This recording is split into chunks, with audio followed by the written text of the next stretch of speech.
नरेंद्र मोदी के सपनों का भारत आपको देखना है। वो हमारे युवाओं के लिए किस तरह का एजुकेशन सिस्टम लाना चाहते हैं, आपको ये देखना है। वाइस चांसलर्स आने वाले समय में यूनिवर्सिटीज़ का क्या हाल करने वाले हैं, ये देखना है। बोलने वाले छात्रों पर क्या हो रहा है या क्या हो सकता है, ये देखना है। तो आपको चौधरी चरण Singh Haryana agriculture university HAU Hisar के आजकल के चल रहे छात्र आंदोलन को ज़रूर देख लेना चाहिए। जब भी कोई आंदोलन होता है तो सरकारों को ये देखना पड़ता है, पुलिस को ये देखना पड़ता है, प्रशासन को ये देखना पड़ता है कि वो उस आंदोलन के ऊपर क्या कार्रवाई करेंगे।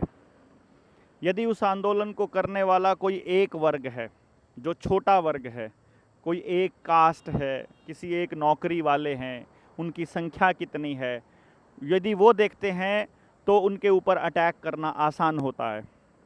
जब वो देख लेते हैं कि ये संख्या थोड़ी बड़ी हो सकती है, वो कर्मचारी वर्ग है, तो उनकी हिम्मत थोड़ी कम पड़ती है।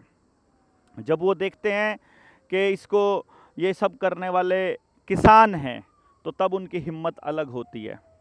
अगर इसमें बच्चे आ जाते हैं तो और होती है, महिलाएं होती हैं तो बिल्कुल हिम्मत नहीं होती हैं।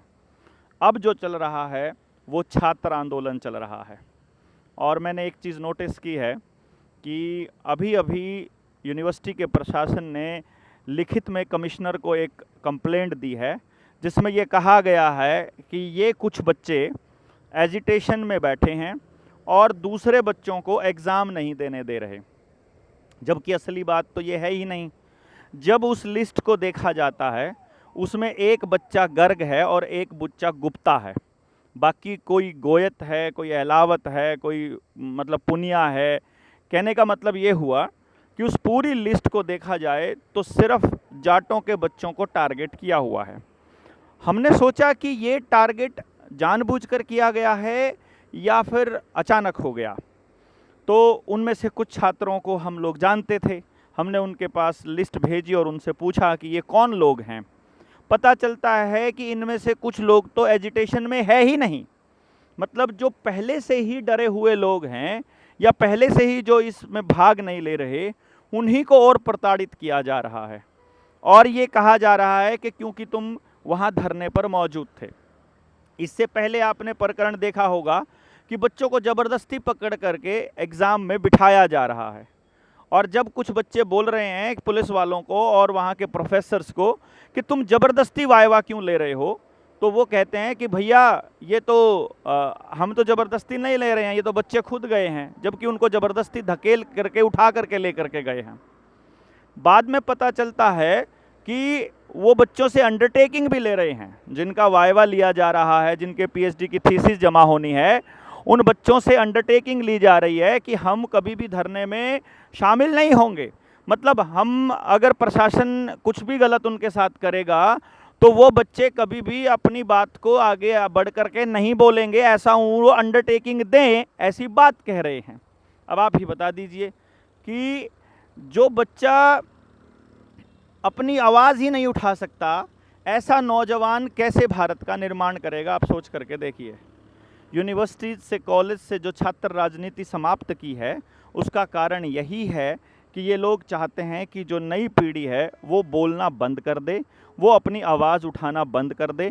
और जैसे विपक्ष चुप करा दिया है, जैसे मीडिया चुप करा दी है, जैसे दूसरे लोग चुप करा दिए हैं, अधिकारी चुप हो गए हैं, कर्मचारी चुप हो गए हैं, किसान संगठनों को ये लोग किसी तरह से बदनाम कर रहे हैं और दूसरे संगठनों को ये लोग चुप करवा रहे हैं, उसी प्रकार से छात्र भी चुप हो जाएं, ऐसी इनकी योजना है। अब आप बता दीजिए कि क्या ये सही कर रहे हैं या गलत कर रहे हैं? यदि ये सही कर रहे हैं तो कैसे, और यदि ये गलत कर रहे हैं तो कैसे, ये आपको बताना होगा। इससे पहले आपने देखा होगा कि अहमदाबाद प्लेन क्रैश जब हुआ था, उस प्लेन क्रैश की वीडियो जो सबसे पहले किसी ने डाली थी अपने फ़ोन से, फेसबुक पर आई थी या उस पे व्हाट्सएप वगैरह पे आई, वो बच्चा बेचारा एक मिडिल क्लास फैमिली का बच्चा अपने शहर आया था एक ही दिन पहले, और बोला मैं तो प्लेन देख रहा था, शायद लैंडिंग कर रहा है, तो मैंने वीडियो बना ली। पुलिस ने उसको गिरफ्तार कर लिया, अहमदाबाद पुलिस ने। मतलब जहाँ से सच्चाई पता लगी, या अदरवाइज़ इस कहानी का किसी को पता नहीं चलता कि कैसे प्लेन क्रैश हुआ है, क्या सीन रहा है। सर्वाइवर जिस तरह से बताया गया कि एक बंदा बच के आया है, उसके ऊपर भी डाउट है। और बहुत से लोग तो न्यूमरोलॉजी को भी देख रहे हैं। कैसे? 15/6/2025 टोटल करते हो तो 18 बनता है, 6 का टोटल भी 18 बनता है। जो मारे गए हैं सीएम विजय रूपाणी, उनकी गाड़ी का नंबर भी मतलब उनकी गाड़ी का, बाइक का, स्कूटी का, सबका नंबर 1206 था और 1206 ही तारीख थी। कमाल की बात यह है कि 13 नंबर को मनहूसियत का नंबर कहा जाता है। तो नरेंद्र मोदी जब प्रधानमंत्री बने उस वक्त 13 साल का कार्यकाल उनका मुख्यमंत्री का हो चुका था। बाद में पता चलता है कि उन्होंने जो शपथ ली थी वो भी 6:13 पर ली थी। जब उनका जो शपथ ग्रहण समारोह था वो भी 6 बजे का टाइम था, लेकिन शपथ ली थी 6:13 पे। अब आपको ये 13 और 11 नंबर जो है वो लूसीफर का है। तो पता चलता है कि 11 नंबर सीट पर बैठा आदमी बच गया था, वो 11 नंबर वार्ड में दाखिल हुआ, 11 नंबर बेड पर था। मतलब ये 11 नंबर का भी आपको देखना पड़ेगा कि इसका भी क्या सीन है और 13 नंबर का क्या सीन है। कुछ लोग इसको कॉन्स्पिरेसी थ्योरी बोल देते हैं, कुछ लोग इसको न्यूमरोलॉजी बोल देते हैं, कुछ लोग इसको कोडिंग बोल देते हैं, कुछ लोग इसको लूसीफरेट का गेम बोल देते हैं। और जब ये सारा कुछ हो गया है तो जैसे ही यहाँ पर हत्या होती है, जैसे ही यहाँ पर प्लेन क्रैश होता है, नरेंद्र मोदी विदेश चला गया है, वहाँ पर उसको सम्मान मिला है, सम्मान में उनके गले में कुछ टांगा गया है। उस टांगी गई तस्वीर को गौर से देखना पड़ेगा आपको। मतलब आप सब लोगों को बरगलाया जा रहा है या बताया जा रहा है, मीडिया किस तरफ लेके जा रही है, ये भी सोचने वाली बात होगी।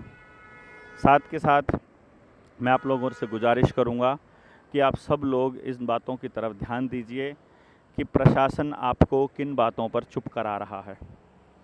हमने गांव फफड़ाना में इस मिशन को शुरुआत की है कि 100% रोज़गार वाला एजुकेशन सिस्टम कैसे लागू किया जाए। इसमें हम लोग बहुत कामयाब भी हो रहे हैं और नंबर मैं आपको कैप्शन में और डिस्क्रिप्शन में डाल देता हूं।